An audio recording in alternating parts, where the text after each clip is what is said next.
In Montreal today, Anglophones and Francophones have generally faced prejudice in terms of their second language. Unless one is fully bilingual, one may feel pressure when speaking one's second language. Communication is essential and happens whether or not one is speaking. Speaking a second language that one is not secure in is hard enough. So if one feels judged or criticized when one does not speak it, one is less keen to wanting to speak it, in turn leading to one to feel some sort of resentment to one's second language. Speaking one's first language all the time is an easy cop-out for this complicated, never-ending spiral of insecurities and judgments. Is it even worth it to try? Culture plays an important role at work, school, home, and in public. If one's first language is English, they will tend to speak English more. If one's first language is French, they will tend to speak French more. As Montrealers, we may have felt angst between the Anglophones of Montreal and the Francophones of Montreal. Waghorn faces a reality unique to English-speaking Quebecers. I'm climbing an uphill battle. You know, I'm an Anglo. The job market's a lot harder in this current climate. Waghorn is perfectly bilingual, but often that's just not good enough. Companies are not only looking for fluency in French, but French as a mother tongue. Does it really matter that I speak, French with a tiny bit of an English accent? Really? And earlier this month, the new education minister called English a foreign language. The comment sparked outrage. When we see certain members of the PQ government describing English as a foreign language, well, English is not a foreign language in Quebec. There have been Anglophones here since the very beginning of the colony, and they are buried in the cemeteries here for generations going back, till the very beginning. It's so hard to get jobs in some sectors. Columnist Josh Freed says the tough job market for Anglos is an unfortunate reality, but it's the price you pay to live here. The lucky people get to stay in Montreal, I always say. The lucky people are the people who can find a job in Montreal.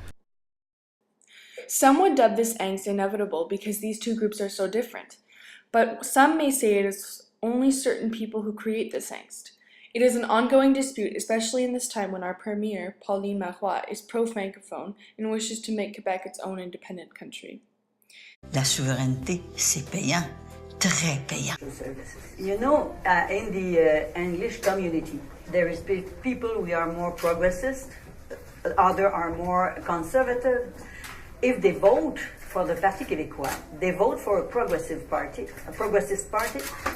They vote for policy with social interest, equity, justice. And if they do not accept our goal, which is the sovereignty of Quebec, we will not do the sovereignty before a referendum. So if they don't accept that perspective, at the moment where we will have a referendum, they will be able to vote against. But if they want to choose a party which has been very open to the English community, which have respect the English community, I think that is the Parti Québécois.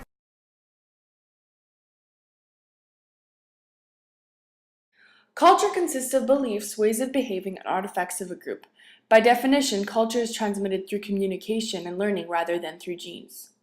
This is from our book. Montreal is a city that is composed of many cultures, therefore to stereotype that Montrealers act a certain way and enjoy certain things isn't correct.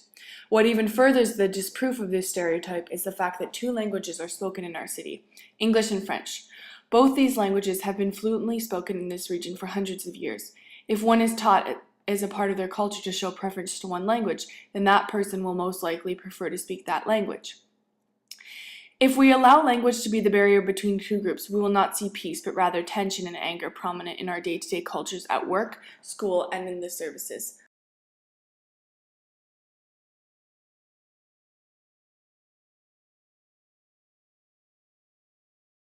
Montreal man is furious after allegedly being refused service by two STM workers because he spoke English. What's more, when Michael Dunning tried to file a formal complaint, he says another STM worker told him he had to speak French. The STM is investigating, as Anne Leclerc tells us. In the meantime, Dunning is demanding an apology and compensation. Michael Dunning doesn't normally like to air his dirty laundry in public, but after what happened to him when he tried to take public transit earlier this week, the Catholic minister feels obliged to share his story. The guys in perfect English said, "We don't serve English people."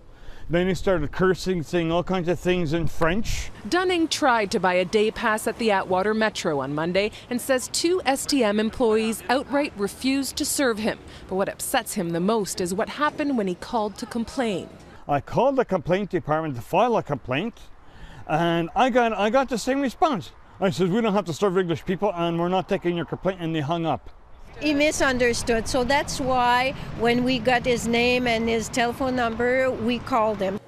The STM insists Michael Dunning misunderstood the woman on the phone when he attempted to file the complaint, claiming she simply tried to explain that employees don't have to speak English. And the STM is submitted to Charte de la langue française, so we don't require from our employees that they be bilingual. But that doesn't mean that we don't require that they serve people well. The STM is investigating, and after a similar story involving a Montreal Impact player 2 weeks ago, some English Montrealers are starting to feel targeted. It's happened to me too, and unfortunately, we have to be a little bit more accommodating to people, regardless of language or physical stature. I usually try to get served in English, and if not, then I try to speak French. I was angry, I was hurt. Michael Dunning did finally file his complaint and now wants an apology and compensation. These 2 individuals definitely should be severely reprimanded. I mean, I don't really want them to lose their jobs. But this 55-year-old minister needs not to worry, because even if the investigation shows employees refuse to serve him, and even if they use the Lord's name in vain, they'll likely walk away with a warning. Anne Leclerc, Global News, Montreal. Thank you very much for your time. First question, what is your native language? English. Are you from Quebec? No, I'm not. Do you consider yourself fully bilingual? No, I don't. Do you feel pressured at work to speak your second language? Sometimes I do. Do you believe that there is a tension between the francophones of Montreal and the anglophones of Montreal? Yes, I do. Even more since Pauline Marois took over her government, I feel like a second-class citizen in my own country, actually. I feel more like I'm pressured now to, especially when you go to the grocery store or in the mall, you have to speak French, and I feel pressured. Yes, I do. Okay, next question. Do you support Pauline Marois' government? No, I don't. I think everybody should be bilingual because it's within your best interest, but I don't think right now in Quebec that's the issue. I think we're being pushed out as English minority of this province.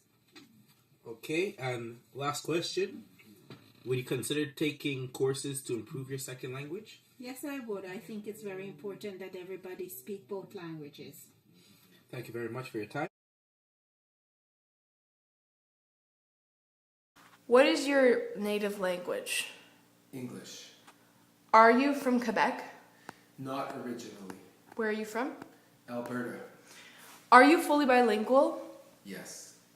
Do you feel pressure at work or school or in public services when asked to speak your second language, which is French?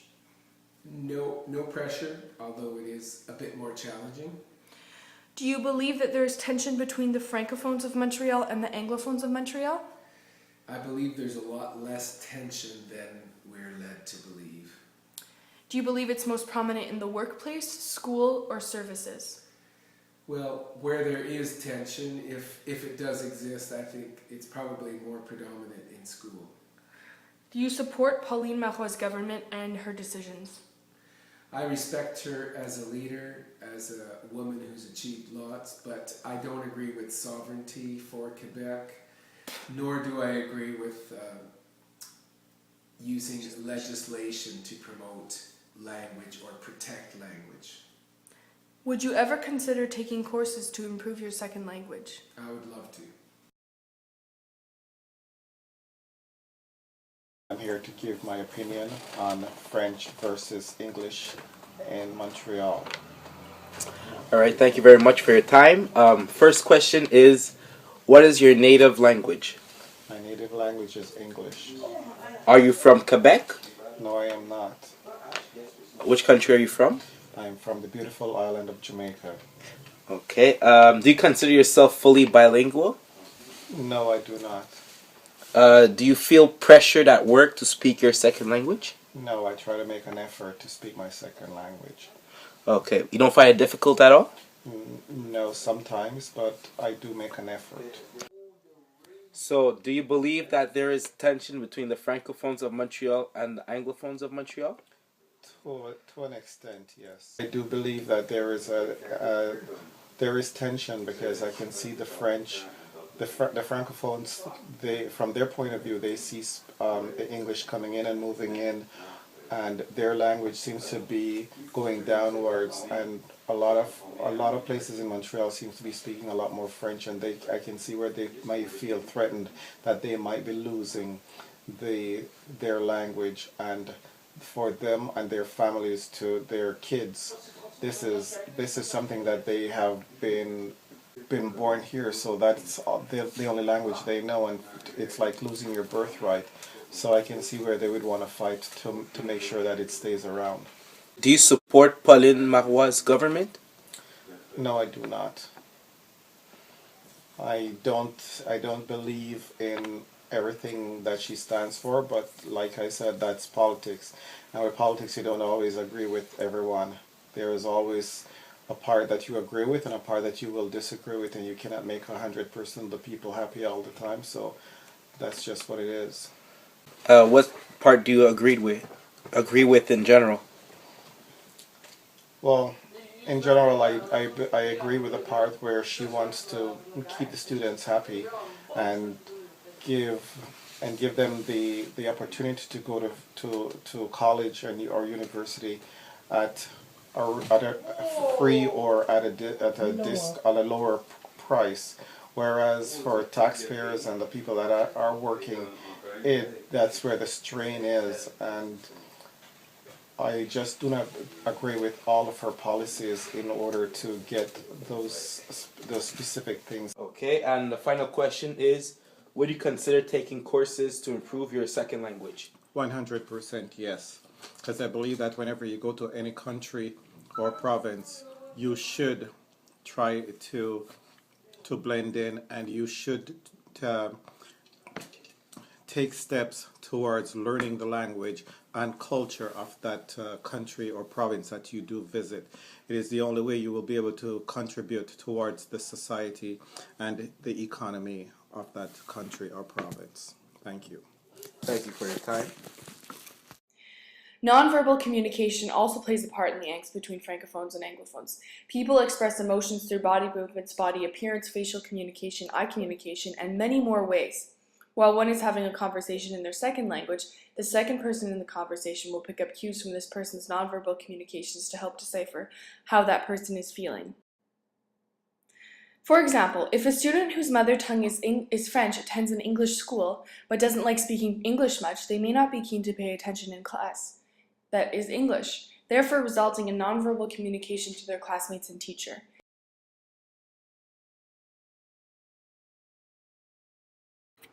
I go to Villa Maria on the French side. My first language is English.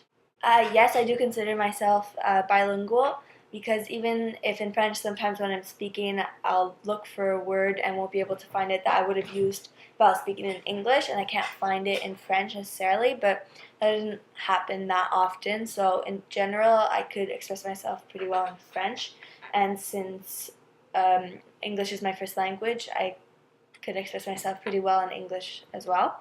So since I speak both, yes, I do. Yes, because it doesn't really make a difference for me, because I've always gone to a French school, except for when I was very young in a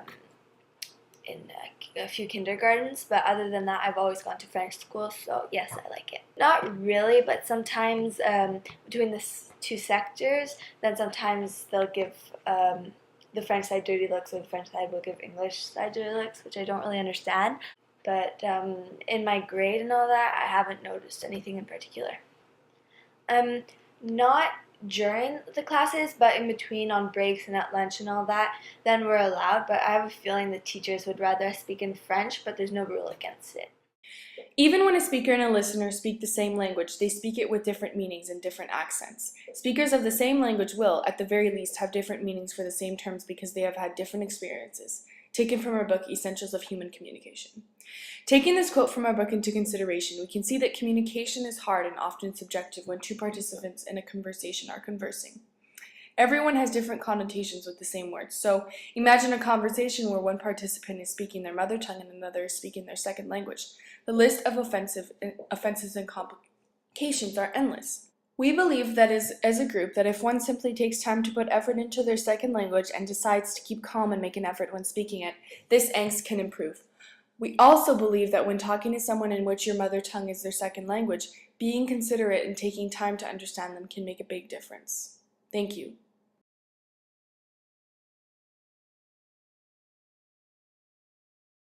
La souveraineté, c'est payant, très payant. 1 billion, gajillion, fifillion, shabadoo, million, shabadoo, million.